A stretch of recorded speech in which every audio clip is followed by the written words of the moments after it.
and girls, bitches, hoes, men, women, children, whoever you are, everyone's welcomed here. It's your boy Peter here, aka Peter Freakout 10, baby. Bring you guys episode of the Movie Review Show, where the good movies are always reviewed. Okay, back in to our movie review. And on today's episode, we're looking at another high school branded coming of age comedy. And this is one that I didn't expect myself to be checking out. But when I saw the trailer of it, I figured why not give it a shot. And I think that had a lot to do with the heart that it showed in the trailer. And there was something about it that I just figured why not give it a C. And it's funny because this also connects to my last review because it too also has Paul Walker in a role. But this time it's not about becoming a football player to fit in. No. Well, technically that wasn't the plot of it, but he ends up becoming a football player and it ends up fitting in. This time, though, it's about making someone into prom queen, which basically describes the objective behind today's movie. She's all that. But there's one question to ask. Will it offer up a good movie just because we get some eye candy? Well, better get yourself the best makeup artist you can find, grab some guys to clean your room before watching, and let's talk. She's all that. Now, She's All That, this was a film made in the year 1999, and this is directed by a guy named Robert Iscove. Before this, he mostly directed TV stuff, such as the Flash TV movie with John Wesley Snip, the Cinderella TV movie with Whitney Houston and Brandy as Cinderella. This is his first big studio-driven film. And it was hard to find any production notes, but the idea for this movie was actually adapted from a stage play called Pygmalion, I believe I'm saying its name right, and it caught the attention of Robert Iscove, who was looking to do something in line with a John Hughes movie for a 90s generation with a sense of heart to it. With some rewrites taking place to make the main lead more sympathetic and a character with his own challenges. Miramax, led by the Weinsteins, bought the script and gave the film a $7 to $10 million budget. And it was shot in California with Robert both directing and handling the choreography as he wanted to show how musical numbers could be worked into the film. Shooting lasted for a specific amount of time. There did have to be reshoots as test audiences were confused with the infamous prom dance scene, and they felt it came out of nowhere, which I'll talk about because I have some stuff to say about that. But once they linked the scenes together, they tested it again and people liked it. And the movie had a January release of January 29, 1999 and opened to #1 at the box office, knocking Varsity Blues off the #1 spot. And in a single weekend made over $16 million. So it made a good chunk of its budget back. And by March, it made close to over $59 million. So it did well for its small budget. I'll take a look at the final numbers and put them in there. But the movie did receive mixed reviews from critics, as on Rotten Tomatoes, it carries a 41%. Critics praised the film, though, for Rachael Leigh Cook, her performance, along with Freddie Prinze Jr. In particular, Gene Siskel, which this was the last film he would give a review for before his death, may he rest in peace. He would end his legacy on a favorable note, praising Rachael Leigh Cook and her versatility. Roger Ebert, though, only awarded the film 2.5 stars out of 4, criticizing the film for being predictable and for the inconsistency of the script. Despite their problems, the audience side is a bit higher. Not by much, which surprised me, because I thought it would have been a lot higher, considering the people I talked to seemed to enjoy this film. But it's become one of the most popular teen films of the 90s, and on IMDb it is a 5.9 out of 10, so it's almost in the 6 range. I guess once again, these websites don't mean jack and don't represent the majority's viewpoints of movies. Now, after seeing this film, after being hesitant about it, was it worth it? Honestly, I dug it more than I thought I would. And I think that has a lot to do with the heart that this movie has in its body and the two leads who give this movie the heart that it needs. I'll talk more about that later, but with the cast in this film, as I said, you got Freddie Prinze Jr. playing Zack. This is the guy from I Know What You Did Last Summer and its sequel. He's with Sarah Michelle Gellar. Buffy, who actually has a small cameo in this movie. Rachael Leigh Cook, who before this was in Carpool with Tom Arnold, Matthew Lillard from Scream and Hackers. Once again, as I said, Paul Walker's also in this. You also got Jodi Lyn O'Keefe from Halloween H2O, Kevin Pollak from the two Grumpy Old Men movies, Willow and A Few Good Men, Kieran Culkin, aka Macaulay Culkin's brother, who also had a small role in the Home Alone movies, most typically the first two. Anna Paquin, who's going to be Rogue and X-Men. And even have a small role from Tim Matheson from Animal House and Black Sheep. Speaking of Black Sheep, you also have another small role from an actor from that movie, that being Chris Owen, who was in the scene with David Spade when he's walking through the field and he's in the truck with those guys and he goes up and says, "Hey gang, is there an Opie convention in town?" He's in the front seat when he goes, "You're not from around here." So, cool, two of the actors from Black Sheep. But getting into the plot is basically we meet these two high schoolers named Zach, played by Freddie Prinze Jr., and Lainey, played by Rachael Leigh Cook, who are on two opposite ends of the social ladder at their high school, with Zach being on top and being the popular kid, having a hot girlfriend played by Jodi Lyn O'Keefe, as well as going for class president. Meanwhile, Lainey is seen as the weirdo of the school. People make fun of her. She's nerdy, spends a good chunk of time drawing these depressing pictures. However, one day that all changes when Zach finds out that his girlfriend cheated on him with this guy named Brock, played by Matthew Lillard, the host of the Real World TV show, which, yes, that does play a part in this movie. This puts his reputation on the line, so his friend Dean, played by Paul Walker, makes a bet with him that he can turn a girl into prom queen. And if he loses, he has to appear naked at his graduation. And so he picks Lainey. So he takes the chance, which of course leads to him falling in love with her. Will Zach be able to deal with losing the bet all for the love of this girl, or will he keep it a secret so he can keep his pants on at graduation? I think what makes She's All That rise above being a mean-spirited teen flick is definitely in the heart. Because this movie is really touching. And while it is comedic and has sort of the teen movie stereotypes that you're used to seeing, which I don't mind because some of them I do like, it has some good morals, especially with the fact that it touches upon things like coming out of your shell, seeing people for who they are, and seeing another side of yourself. It's not about high school misogyny like one critic claimed, because it doesn't talk down to teens. I don't know what movie he was watching because that was a dumb comment. And I think it could have been more mean-spirited had the rewrites not happened. Because you could tell the rewrites were done in particular places that I think benefited the film, especially with the character of Zach, who I like. Despite the fact that he's built as the typical jock, there's a sense of character and morality to him. Like the scene when he stands up to the bullies picking on Lainey's brother when they try to eat the pizza with the pubic hair on it, and he makes them eat the pizza. I thought it was a nice way of getting across that this guy doesn't use the fact that he's in the position that he is in to do horrible things to the teens. I thought that was a nice change of pace.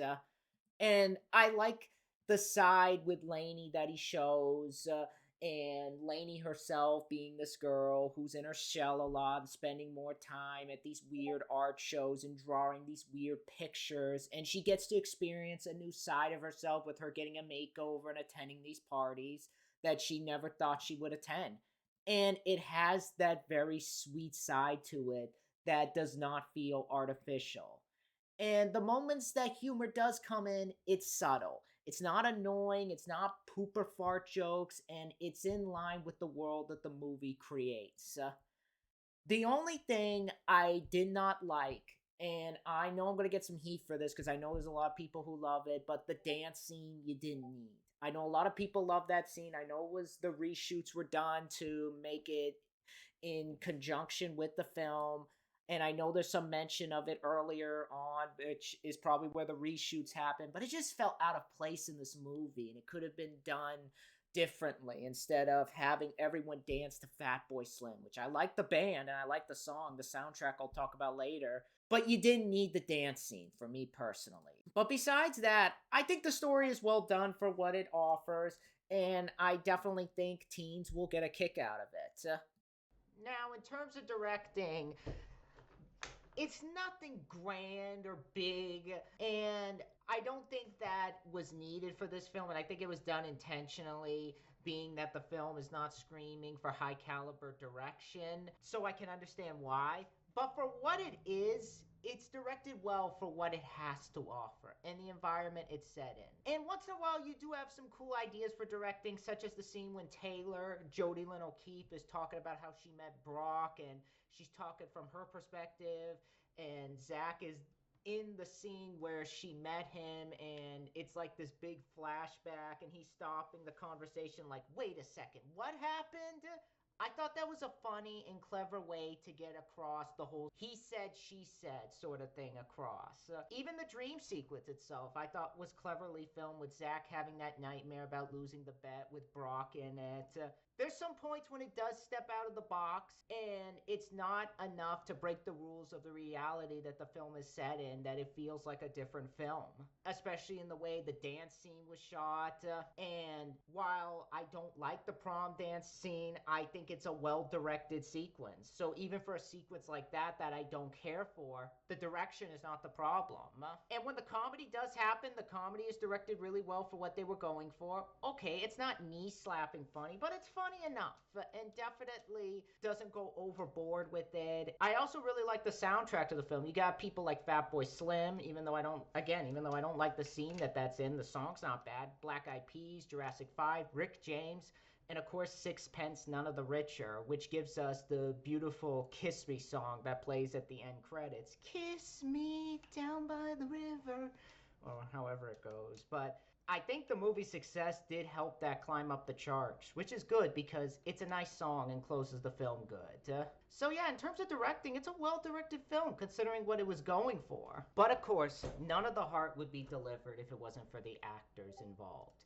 Starting off, I think Freddie Prinze Jr. does a great job as Zack. I thought he had this likable boyish side that he brought in both of the I Know What You Did Last Summer movies that translated well into this script.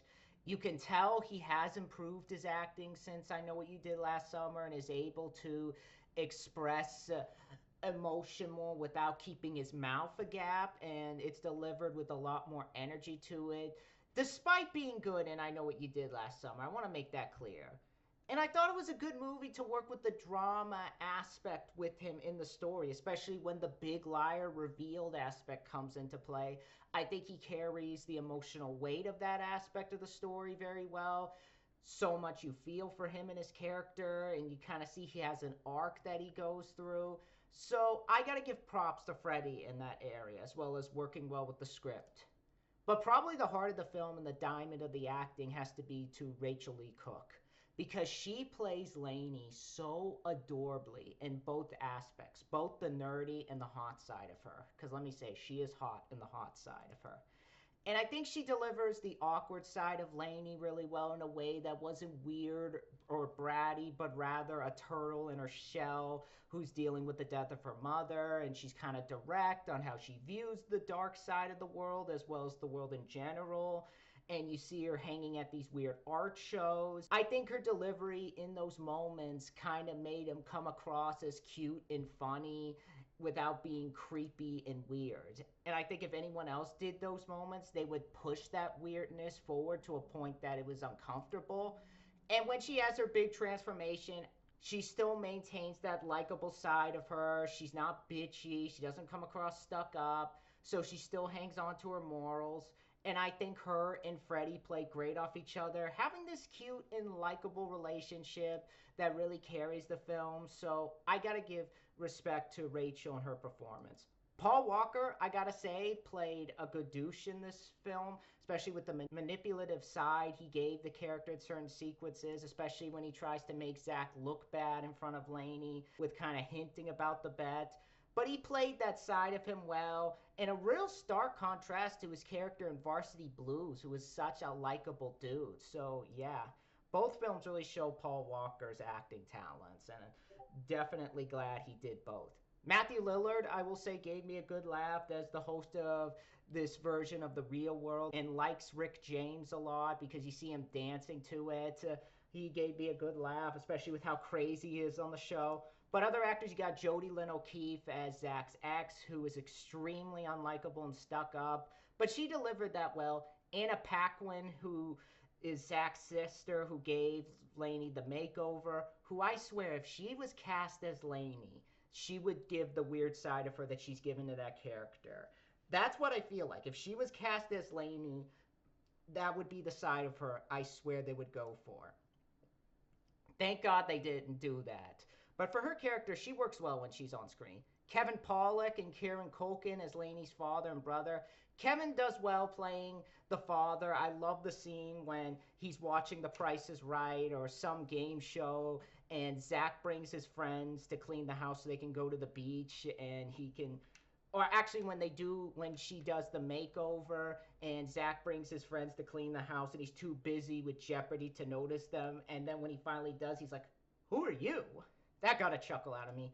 Kieran Culkin does well too. I like that he's not the annoying brother. He actually cares about his sister and wants what's best for her, especially when the lie reveals happen, and he sort of sticks up for her saying, "Stop calling, asshole." I liked him. I appreciate they went that route without being the twerp. Eldon Henson as Lainey's only friend. I actually liked him. I appreciate they didn't do the whole love triangle with him, but rather he's a friend encouraging Lainey to come out of her shell. He wasn't annoying. He wasn't wimpy. There weren't moments when I was like, "Dude, go away," especially with what he does at the end. So he's not quick to jump to conclusions with Zack. And I appreciate his character delivering sort of this side that is sort of caring to everybody and not just Lainey and willing to give everybody a chance. So I think he did that well. They all do well. They all deliver their roles well. And all around, I think this is a solid teen comedy that's nowhere to the point of mean-spirited as the critic was making it out to be.